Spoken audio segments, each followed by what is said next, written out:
Diffusion, the international science radio show. We have a bouncer on the doors of perception. The good, the bad, the ugly. It gets pretty exciting. The myths, the truths.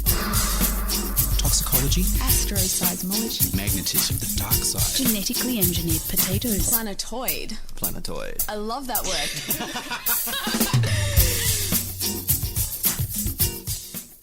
This show was first broadcast on January 5th, 2009. Hello and welcome to the Diffusion Science Radio Show. Sit back and relax as we deliver another half hour of science news and views and information. Your first Diffusion Science Radio Show for 2009. My name is Marc West, and this week we're going to review the news from last year, and we're going to sing some songs and play some songs about science.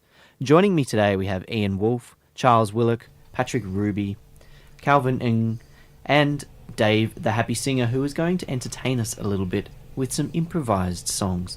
So Ian, tell me what's going through your mind in our hangover edition of the Diffusion Science Radio Show for 2009.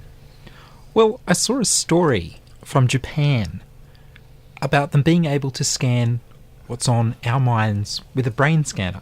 So at the ATR Computational Neuroscience Laboratories, researcher Yakiyasu Kamatani, they've successfully processed and displayed reconstructed images directly from the human brain.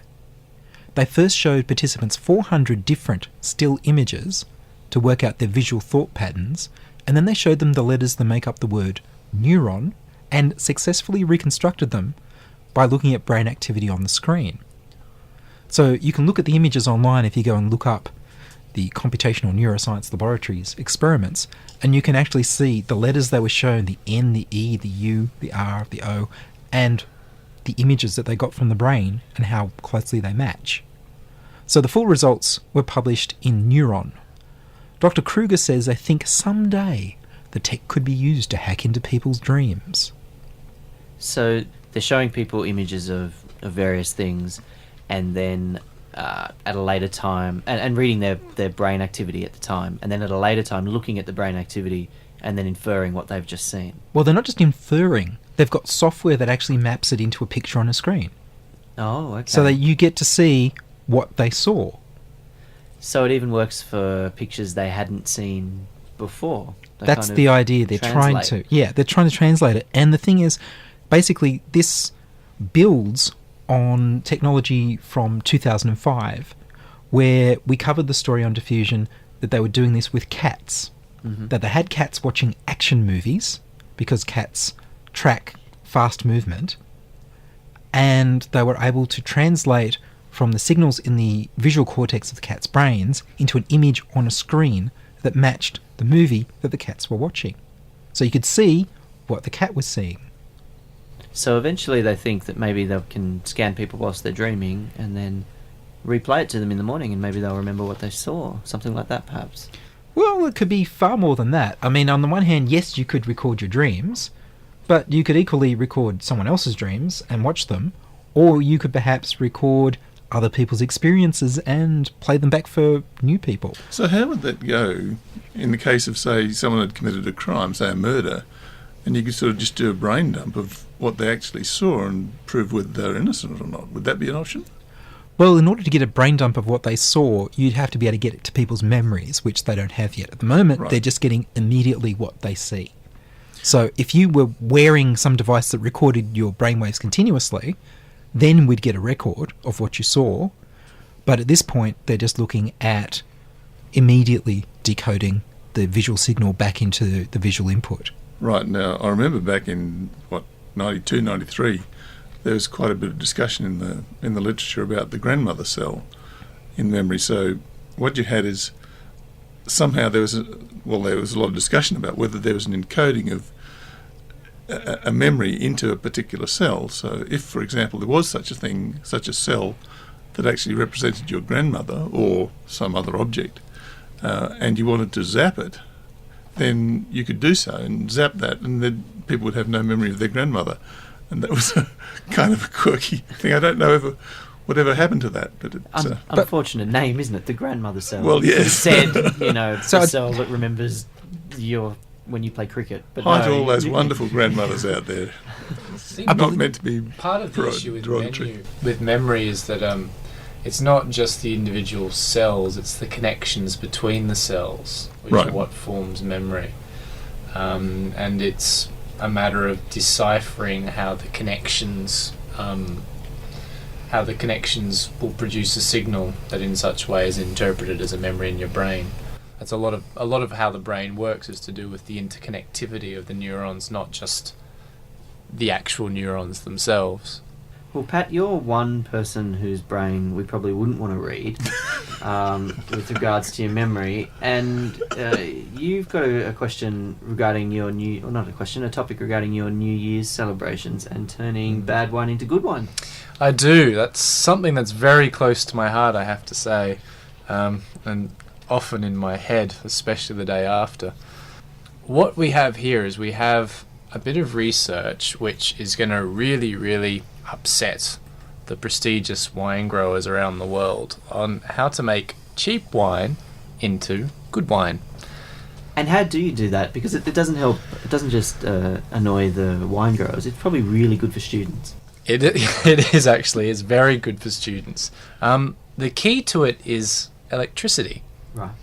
What you do is you pass the young, immature, rather bad-tasting wine through an electric field, and what that does is that creates a more mature, better-tasting wine by inducing a reaction in the chemicals within the wine. So what you typically have in an immature wine is it's quite acidy. So if you have it, you tend to get a really bad hangover, a really, foul taste in your mouth, feeling very thirsty, very upset stomach. And that's partly due to a lot of the acid in there. And as a wine matures, the ethanol reacts with other organic acids within the wine, and it creates esters. And esters are the chemicals which we think are the nice tasting ones. So why don't, instead of this sort of pseudo esterization or whatever it might be called, why don't you just add esters? Because I don't think you can. Because it's not technological enough, perhaps. It's definitely not technological enough. I don't think most students would have access to the esters that make it taste good. I mean, whether they might have access to electricity. Well, chemistry students have become incredibly popular. I don't know if it's just a matter of getting an ester and dumping it in a bottle of wine. Given my experiences in the organic lab, there's no way I would ever take anything that I ever made at university. Seriously, when my friends were getting like these beautiful 90%, whatever they're nice, beautiful crystals, I usually made like a 1% yield yellow powder. As a musician, I've often found that if you find a girl called Esther and give her a bottle of wine, that's always worth a try at least. That's probably the best solution. Somebody had to make that joke. One of the bad things about the electrical field, unfortunately, is that you can go a bit too far. If the wine gets too old, it starts tasting worse, and that's because you start making chemicals called aldehydes, which are really nasty, not very nice tasting. You start making the vinegar as well, I imagine, as well. Yes, that's if oxygen gets in and the bacteria have a go at it, I think. Okay. Well, maybe there's an opportunity out there for all of those restaurants that want to get rid of all annoyed patrons. Add aldehydes. Yes. Well, I think it's probably about time for a song. Ian, what do we have coming up? All right, shall we have a bit of Mike the Headless Chicken? And that was Frank Meyer with Mike the Headless Chicken. Hi, I'm Dave the Happy Singer, and you're listening to Diffusion Science Radio. Now, Kalvin, you've got some news for us on the year that was with regards to the weather. I know right now we're in the middle of summer and it's quite warm. How did 2008 stack up in the temperature department? Well, if you've been huddling underneath a doona and thought that the year has been slightly colder than what it has been, then you were actually quite right, because 2008 was slightly colder than the previous 12 years. According to a report from the World Meteorological Organization, said that temperatures will continue to rise. And the slight dip in temperature was caused by a moderate to strong La Nina effect that developed in the later half of 2007. Now, despite 2008 being slightly colder than the previous 12 years, the organisation is still concerned that ice in the Arctic Sea has dropped to its second lowest level during the melt season since satellite measurements began in 1979. And we also had devastating floods and droughts and storms such as Cyclone Nargis, which devastated Myanmar in May. Okay. Well, I think 2008 was the last year that Santa Claus has been able to live at the North Pole. Next year there's not going to be enough ice for him. It's going to have melted. I don't know if you guys heard that. Moving with the polar bears. Yes. Well, who wants Santa now if he can't live at the North Pole? Who'll take him in? Well, I don't know. Well, He'll be a climate refugee. And Dave the Happy Singer. Hi, Ian. Hi. So, Dave the Happy Singer. Yes. Tell us about your internet exploits. Oh, I love the internet, me. I sang some songs for the Clean Feed protest, which your listeners would have heard back in December on the Diffusion anti-censorship special. There was some songs there, but I love the internet. I've been on the internet since I was a baby. Are you on Twitter? I'm on Twitter. Yes, you can follow me at twitter.com/happysinger. So you're at Happy Singer. I'm at Happy Singer, that's right, yeah. And I'm on MySpace, myspace.com/Dave the Happy Singer. You can be a friend of me on there. You can follow me on Twitter. On Facebook, you can become a fan of me, which would be wonderful. And fans, where would they go to buy Happy Singer things? To buy Happy Singer things, well, you don't have to, because it's all for free. All you have to do is just go to davethehappysinger.com and click the links and be my friend and stay in touch. And it's all for free. There's music up there on the MySpace that you can have. There's plenty of pictures. There's plenty of fun to be had. And there's a new blog launching soon, which is going to have loads of stories about the music and about happiness, kind of philosophical articles about happiness and anything to do with like the science of happiness and, you know, dopamine and serotonin and all that kind of stuff. Where it's going to be your centre of happiness on the internet. So I'm looking forward to that. Would you have any sciencey things that you'd like to sing for us, please? Yes. Happy New Year, Radioland. Hello, dear Diffusion Science Radio listeners. I'm Dave the Happy Singer, and just remember, whenever life gets you down, and things seem hard or tough, and people are stupid, obnoxious or daft, and you feel that you've had quite enough,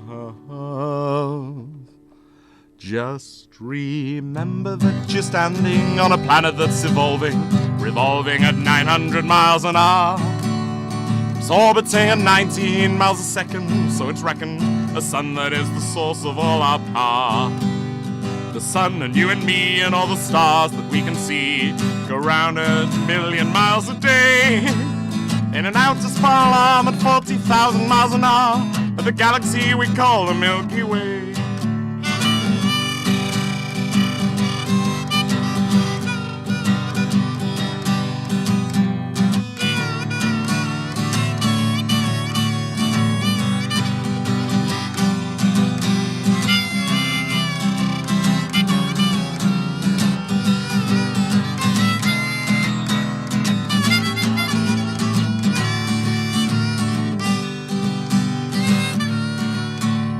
The galaxy itself contains 100 billion stars. It's 100,000 light years side to side. It bulges in the middle, 16,000 light years thick, but out by us it's just 3,000 light years wide. We're 30,000 light years from galactic central point. We go round every 300 million years.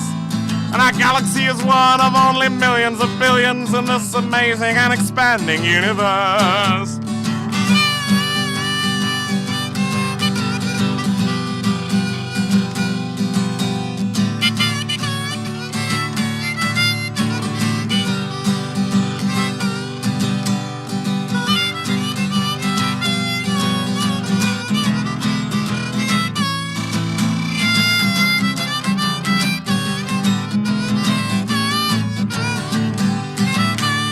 The universe itself keeps on expanding and expanding in all of the directions it can whiz. As fast as it can go, the speed of light, 12 million miles a minute, and that's the fastest speed there is. So just remember when you're feeling very small and insecure, just how amazingly unlikely is your birth. And hope that there's intelligent life somewhere up in space, because there's bugger all down here on Earth. I said hope that there's intelligent life somewhere up in space, because there's bugger all down here on Earth.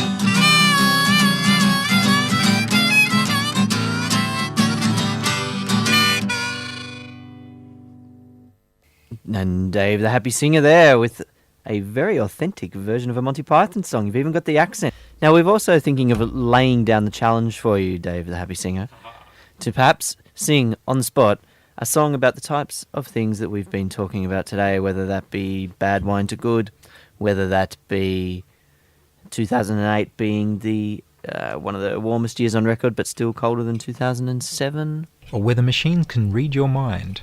So, consider this the Diffusion Science Radio Theatre Sports Challenge. Yes, well, I've been an improvising musician for a few years, but this is certainly a challenge to try and bring some science into it. Let's see how we go. I think this is going to be a blues number, I think.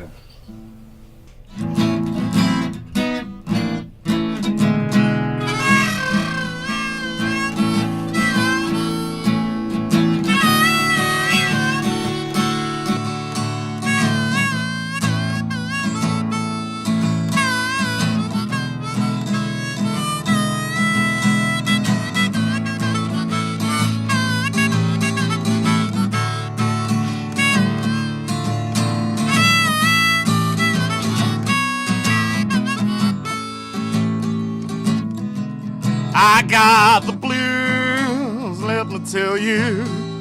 The government is reading my brain. I got the blues, let me tell you. I think they think I'm going insane. But I'll tell you, I'm not telling you no lies, 'cause they all kidnapped me last night. They put an implant in my visual cortex. Now they're reading my brain.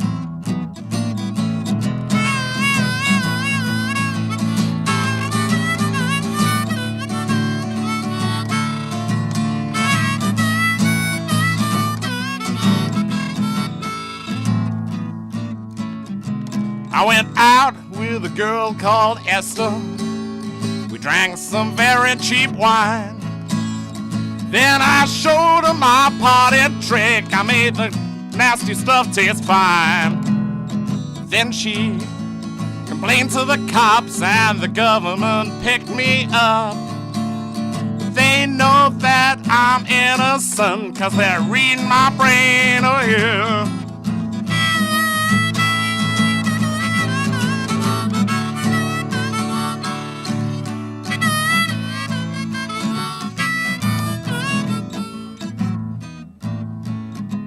They've been watching my movements all year long, 'cause I think the global warming guys have got it wrong. I'm a skeptic, I don't believe those guys, 'cause it's getting colder every day.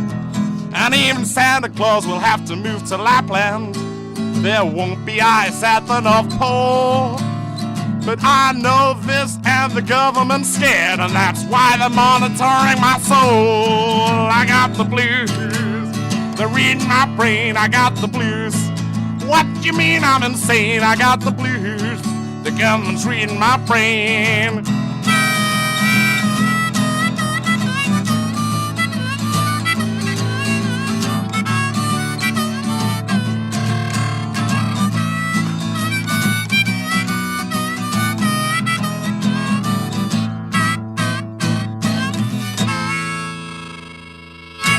That was Dave the Happy Singer again, singing a beautiful improvisation of today's edition of Diffusion. You're no one if you're not on Twitter, and if you aren't there already, you've missed it.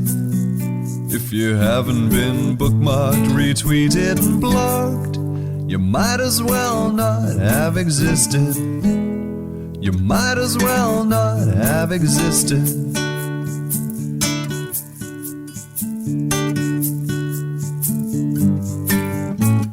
old days it was all about achievements, collecting all your trophies in a shrine. Then everybody came across the internet. And suddenly you had to be online. A homepage was all you really needed to seem like a success, but not a geek. As long as you updated semi-annually, and checked your email once or twice a week.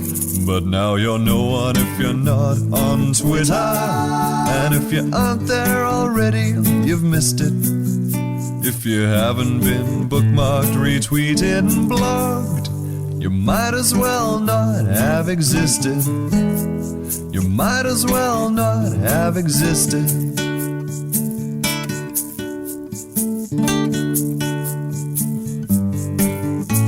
Technology was moving rather quickly.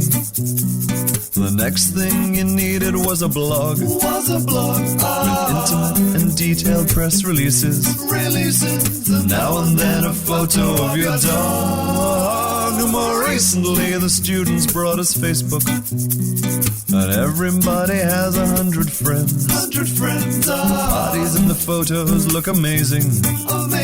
They're not so great, but everyone pretends. 'Cause now you're no one if you're not on Twitter, and if you aren't there already, you've missed it.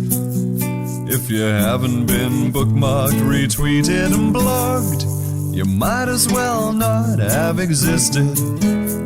You might as well not have existed.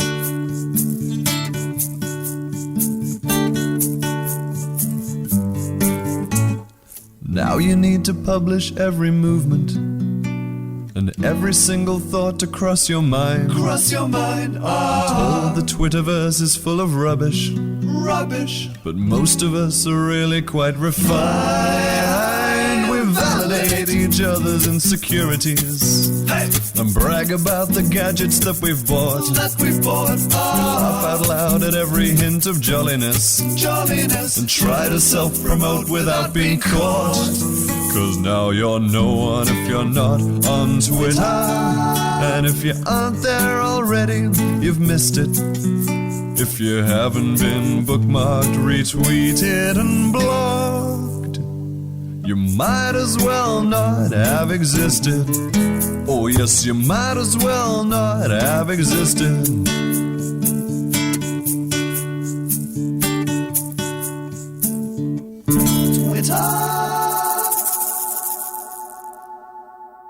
Well, that's all we've got time for in this edition of the Diffusion Science Radio Show, the hungover edition of the Diffusion Science Radio Show, as you might have been able to tell from the way we've been talking. My name is Marc West, and joining me today were Patrick Rubie, Charles Willock, Ian Woolf, Kalvin Ng, and Dave the Happy Singer. If you would like to contact us, if you have any feedback, comments, suggestions, or wild, passionate praise, if you'd like to contribute to Diffusion and hear your own voice on the radio, or if you'd just like to join us on Facebook. Do we have a Facebook group? We have a Facebook group. I'm not a member of our Facebook group. Shame on you. Why not, Ma? All right, well, there you go. Are you, Pat? Yes. Seriously? Yes, I was at the beginning. Oh, what? Okay, well, look, apparently we've got a Facebook group, and I'll be joining that tomorrow. So if you'd like to join the Facebook group, then search Facebook. But if otherwise you'd like... Our email address is science@diffusionradio.com. That's science@diffusionradio.com. Or if you'd like to subscribe to the podcast, go to our website, diffusionradio.com. That's diffusionradio.com. Contributing to the program were a very annoying Charles Willock, Patrick Rubie, Ian Woolf, Kalvin Ng, and Dave the Happy Singer again. Diffusion has been produced this week by Ian Woolf in the studios of 2SCR in Sydney. Diffusion is broadcast nationally via the Community Radio Network. I'm Marc West. Join us inside your audio device of choice for more science wondering next week on the Diffusion Science Radio Show. Science is fun. It helps you to learn, to know, and to appreciate. When you study science, you may go on field trips. You discover the marvelous interrelationships between all living things. You learn to read the history of the Earth as it is written in rocks and fossils. You find out what makes things tick. Everything from a molecule to a living organism. In the study of science is found the most useful and satisfying knowledge of man. knowledge of his physical world, its past, its present, and its future. And in your moments of relaxation, now and in the years to come, you will find the study of science leading you into fascinating pursuits: photography, collecting. Why study science? Study science because you will find in the study of science a richer, more rewarding life.